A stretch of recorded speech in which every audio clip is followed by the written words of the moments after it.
On July 11th, 2018, Bethesda released a 30-second trailer announcing The Elder Scrolls 6.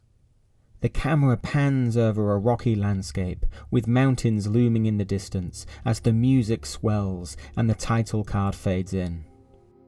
And that's it, really. Since then, it has mostly been silence.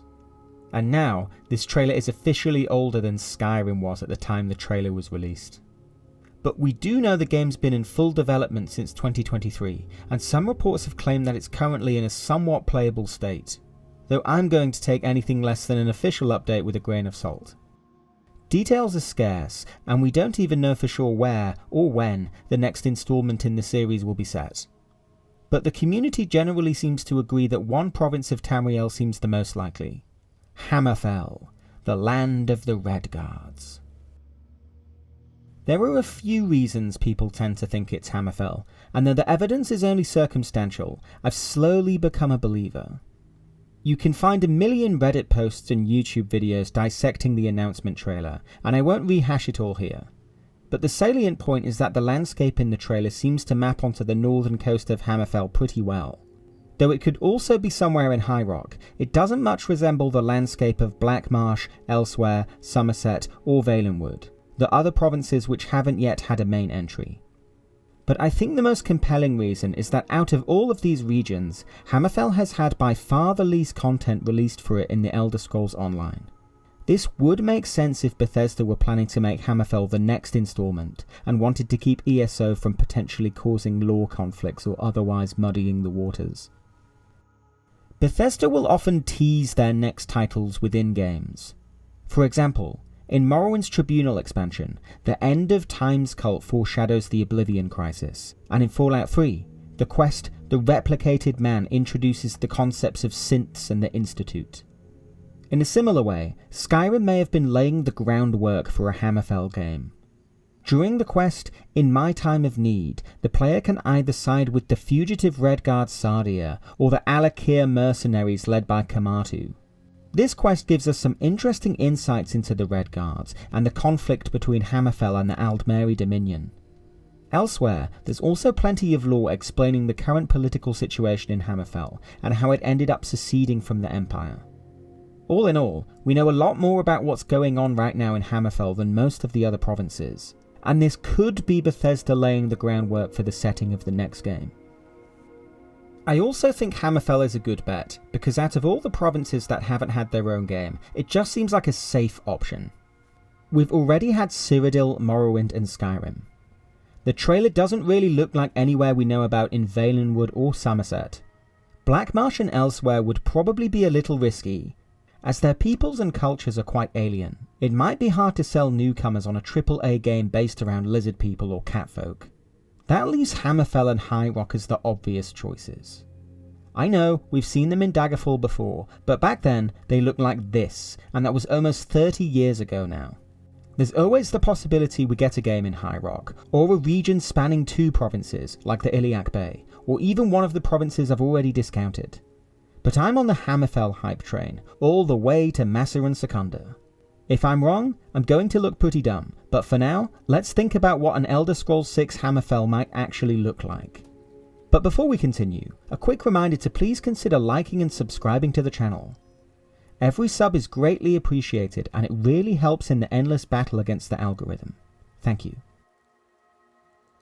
There are many intriguing possibilities for an Elder Scrolls 6 Hammerfell, from exploring the deserts of Alakir to sailing the seas of the Iliac Bay. But above them all, there's one reason why I'm excited about the prospect of a game set in Hammerfell. It's a great opportunity for the Elder Scrolls to get weird again. If you're watching this video, there's a good chance you're a fan of at least one of the big 3 Elder Scrolls games: Morrowind, Oblivion, or Skyrim. Sorry ESO, MMOs aren't allowed in the clubhouse. I love all of them, but my favourite has always been Morrowind. More than anything, this is down to the vibe. The alien landscape, the weird creatures, the feeling of being a stranger in a strange land. While great in their own right, Oblivion and Skyrim have strayed from this feeling, though areas such as the Shivering Isles and Apocrypha capture some of that magic. An Elder Scrolls 6 Hammerfell would be a golden opportunity to return to the strangeness that made the series so special. So let's take a brief tour through the weird and wonderful lore of Hammerfell and the Redguards, and hopefully I can convince you that this would be an ideal setting for the next Elder Scrolls game. It's often said that Hammerfell is the desert province of Tamriel, and this is partially true. But it's also a diverse region, with a wide range of biomes, ranging from temperate mountain landscapes to tropical swamps and jungles. The most fertile regions lie in the coastal areas, where most of the province's largest cities can be found, like the great city of Sentinel. The interior of Hammerfell is far less hospitable, dominated by the great Alakir Desert, a vast ocean of shifting sands, hiding ancient secrets lost to time. Its northern reaches are defined by the vast range of the Dragontail Mountains, where the latest city of Orsinium has been built. This harsh geography has had a great effect on Redguard culture, which is divided between the cosmopolitan coastal cities and the nomadic tribes that wander the desert. The deserts of Hammerfell are not only perilous for their harsh climate, but for the many beasts that lurk beneath the sands. Dune rippers, giant reptiles that can swim under the sand like sharks, assassin beetles, which can camouflage themselves against the desert, and harpies, carnivorous birdfolk who prey on unwary travellers. Some even whisper that great sand dragons lurk in the depths of the Alakir, though such reports remain unconfirmed.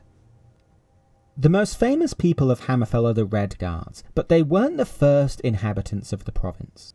Originally, it was populated by the Needs, the oldest human culture on Tamriel.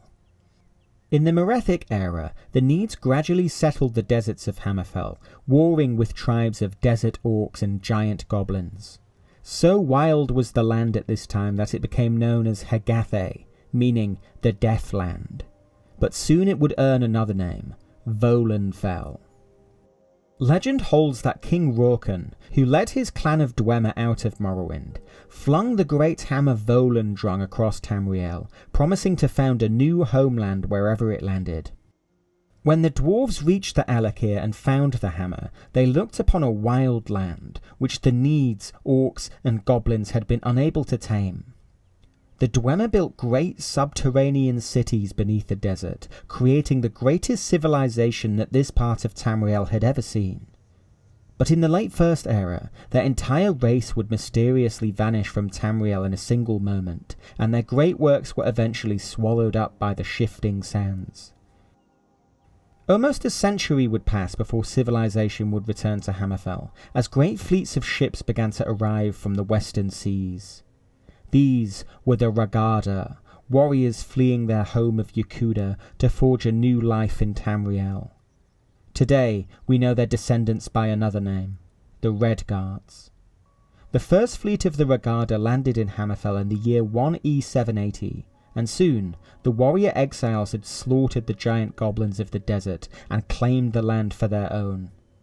It was traditionally thought that the Needs, who had already disappeared from most parts of Tamriel, were violently wiped out by the invasions of the Ragada, though some scholars believe that their culture mingled with that of the Yakudans to create the Redguards we know today.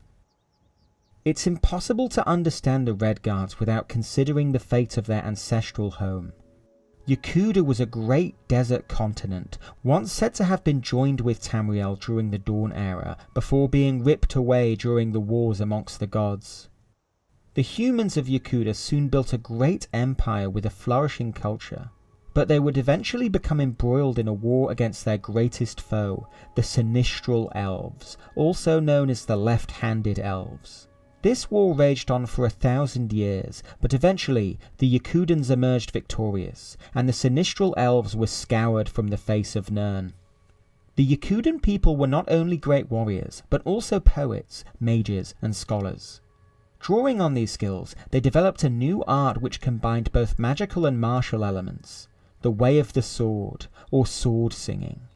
These singers sought perfection in both mind and body, and were capable of dizzying feats of swordsmanship. The most powerful among them were the Ansei, the Sword Saints, who had the ability to manifest the Shahai, a sword made of pure spirit. The greatest of them all was Frandar Hunding, who codified the way of the sword in his Book of Circles, a text still revered by Redguards to this day. But the power of the sword singers was dangerous, and eventually it would prove the Yakudans' undoing.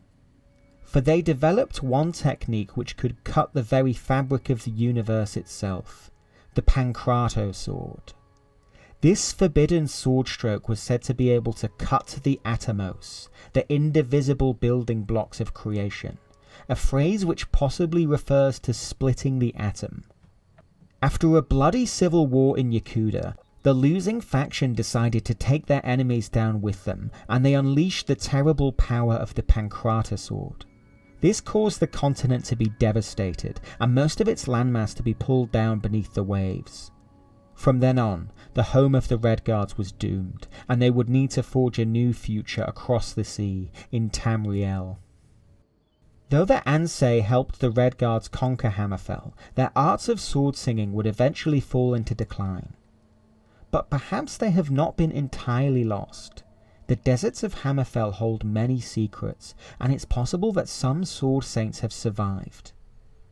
Sword singing is a form of tonal magic, and so is capable of a wide variety of feats, far more than just simply summoning blades. If we get a game set in Hammerfell, it seems likely that sword singing may play a key role, perhaps serving as a game mechanic analogous to dragon shouts. Now we've talked about the history of the Redguards, let's look at what Hammerfell might look like in the Fourth Era. Redguard culture takes inspiration from a variety of real-life influences, the most obvious of which are medieval Arabic and Persian civilizations. But there are also some notes taken from various Caribbean, Sub-Saharan African, and East Asian cultures. Specifically, the Ansei and their way of the sword is directly inspired by Japanese samurai and their philosophy of Bushido. One of the Redguard's greatest swordsmen is even called Gaiden Shinji. This wide array of inspirations gives the opportunity for plenty of flavour, and it would be an interesting departure from the standard Western fantasy seen in Oblivion and Skyrim. This melting pot of influences can also be seen in the physical world of Hammerfell. Its architecture varies greatly, from the rugged tents of the Alakir nomads to the ornate domed palaces of the cities. The coastal cities, such as Sentinel and Taneth, are notable for having a more ornamental Yakudan style, with engravings and golden domes. However, some regions of Hammerfell have clear influences from other provinces, such as Nordic architecture in Dragonstar and Colovian styles in Elenhir, near the border with Cyrodiil. Throughout history, many civilizations have inhabited Hammerfell, and so many different types of ruins can be found, from Dwemer and Aeliad ruins to even Nedic and Nordic sites, providing plenty of enticing opportunities for exploration. The Redguards are not a monolithic culture, and there is a divide in the province between the two great Redguard factions, the Crowns and the Forebears. The Forebears are descended from the first of the Regada to land on Tamriel, the pioneers who paved the way for the conquest of Hammerfell. In contrast, the Crowns are descended from the Yakudan nobility who followed later. Forebears tend to be more nomadic in nature, with many of them working in trade, and as a result, they are more open-minded to foreign cultures. But the greatest divide between Crowns and Forebears is one of faith.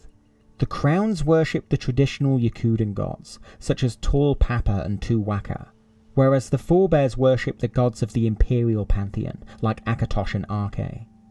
Throughout history, the two factions have fought many civil wars over the fate of their province, and it seems likely they would play a role as factions in any game set in the region. There are also the nomadic Alakir warriors of the desert.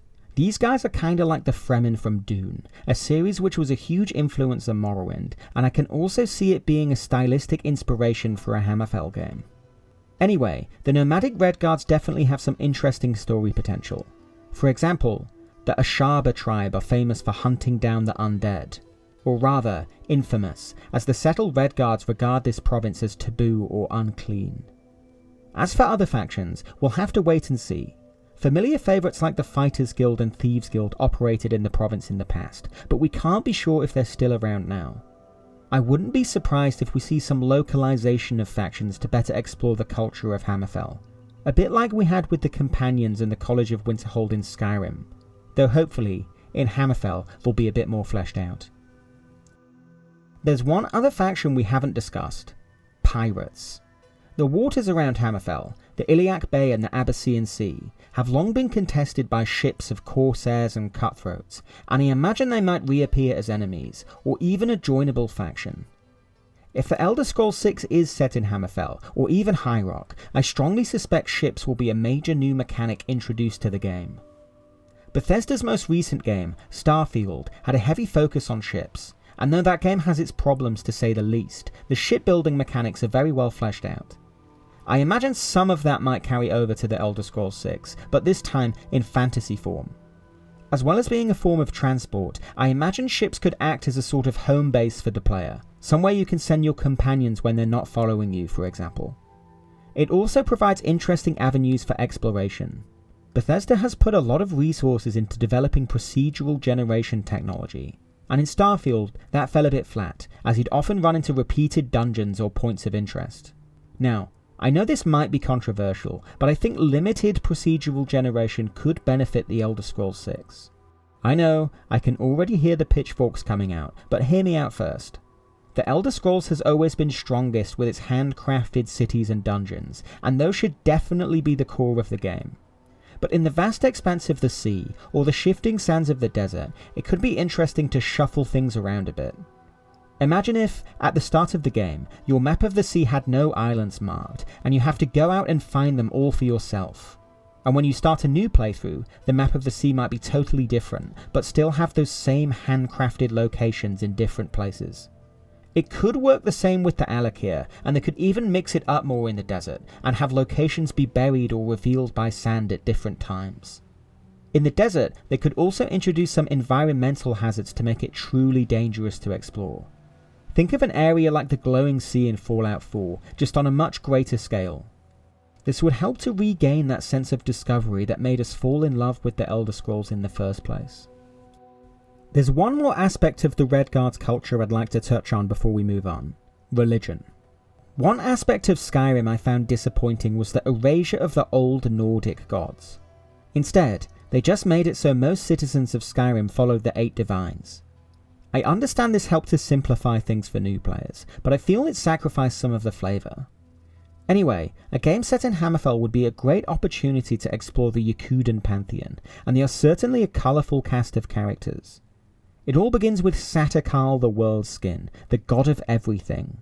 This snake god is like an Ouroboros. Though he created the world, in his hunger he is eventually doomed to consume it, along with himself. But Ruptga, the tall Papa, chief of the Yakudan gods, found a way to escape the hunger of Satakal. He discovered how to travel between world skins by moving at strange angles, and allowed the Redguards to escape the hunger of the serpent. Some have taken this myth literally, and believe that the Redguards have crossed into Tamriel from a different reality altogether.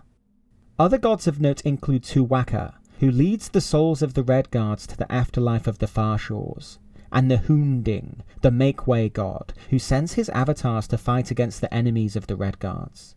One of my favourite parts of Morrowind was learning about the different faiths and gods in the setting, and I can only hope that the Yakudan pantheon will be fleshed out in a similar way. Now we've discussed the culture and homeland of the Redguards, we can start to wonder what the plot of the Elder Scrolls 6 Hammerfell might look like. In Skyrim, we get a decent amount of exposition about recent events in Hammerfell, particularly when it comes to the Great War against the Aldmeri Dominion. When the Great War began, Hammerfell was still part of the Empire, but the Dominion soon occupied large areas of the south, and the legions were forced to retreat across the desert. Then, the Imperials changed tactics and fought a kind of asymmetrical desert warfare against the Thalmor, gradually grinding them down. But as the war in Cyrodiil dragged out into a stalemate, the Emperor felt he had no choice but to sign a peace treaty with the Dominion, one that left many Redguards feeling betrayed. The White Gold Concordat ceded large tracts of southern Hammerfell to the Dominion, but the Redguards refused to take this lying down. They rejected the treaty and were renounced as an imperial province. For 5 years, the Crowns and Forebears fought side by side to drive out the Dominion, and Hammerfell's independence was confirmed with the Second Treaty of Stros Mackay. This is the status quo during the events of Skyrim, and if I had to guess, I would assume the main conflict of the next game would involve Hammerfell being caught between the Empire and the Dominion once again. One possible storyline could involve a second Great War against the Altmeri Dominion, either raging away in the background or taking place in Hammerfell itself. I doubt the Thalmor have forgiven the Redguards for the humiliation of being thrown out of Hammerfell, so I could easily see them serving as the primary antagonists of the game. Another possible storyline could involve the famous Towers theory. Basically, the theory goes that the ultimate ambition of the Thalmor is to unmake the mortal plane and return Tamriel to its primordial state before the Dawn Era, a sort of misguided attempt at reclaiming the elves' long-lost immortality. To do this, they will need to deactivate the 8 metaphysical towers scattered around Tamriel, and conveniently, one of the last ones standing, the Adamantine Tower, is located on the Isle of Balfiera, just north of Hammerfell. I know it's technically part of High Rock, but it's close enough, and you probably need to go through Hammerfell to get there. Anyway, a lot of theory crafting has been done about the Towers theory, and I think it's a decent bet it could play a role in the next game. If you want to know more about the Thalmor and the Towers, check out my video on the topic, linked on the screen and in the description. Of course, the possibilities for the plot of the next Elder Scrolls game are literally endless, and anything I say is just wild speculation at this point.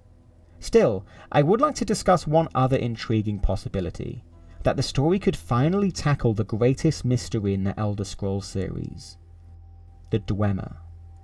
The disappearance of the Dwemer has caused endless debate among fans of the series, for literally decades at this point. So what if the plot of the next game involved their return? At first, that sounds a bit outlandish, but hear me out.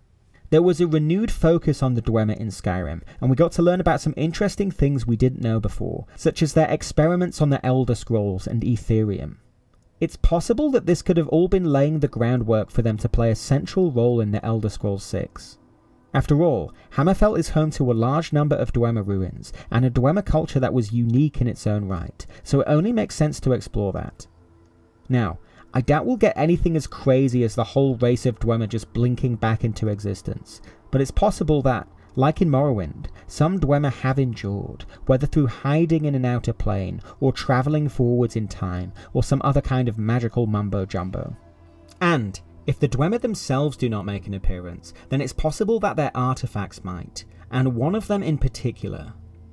The Numidium was a giant brass golem that the Dwemer constructed to serve as a kind of artificial god. This served a key role in the story of Daggerfall, and, as Hammerfell featured in that game too, it doesn't seem outlandish to think it might return. Officially, the Numidium was destroyed during the events of Daggerfall, but the ending of that game involved something called a Dragon Break.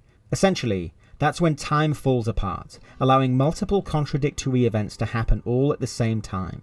So although there is one timeline where the Numidium was destroyed, some out-of-game sources describe stray timelines where the Numidium is still active, locked in endless battles that reverberate throughout time.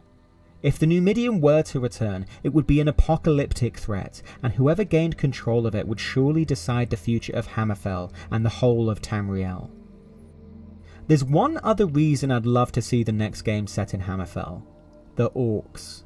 The Orcs are one of the most interesting races in the series, but they rarely ever get enough time in the spotlight, at least in the main series. In the lore, their city of Orsinium keeps getting destroyed again and again, often at the hands of Bretons or Redguards. Now, it's on its 4th incarnation, and it's said to be located in the mountains between Hammerfell and Skyrim, probably somewhere in the region of Craglorn. An Elder Scrolls 6 Hammerfell would be a great opportunity to see Orsinium in its full glory. Although, knowing Orcish history, it will probably have been burned down again by the time we get to visit it. Anyway, I think I've rambled on enough for today. Of course, this whole video contains a lot of speculation, and I'll probably end up looking back and laughing at a lot of it. But I hope I've managed to convince you that Hammerfell would be a fantastic setting for an Elder Scrolls game. And hopefully, we'll get more information on the next game sooner rather than later. As always, I'd love to hear your thoughts in the comments, and let me know some of the things you would love to see in the next game. And until next time, Take care.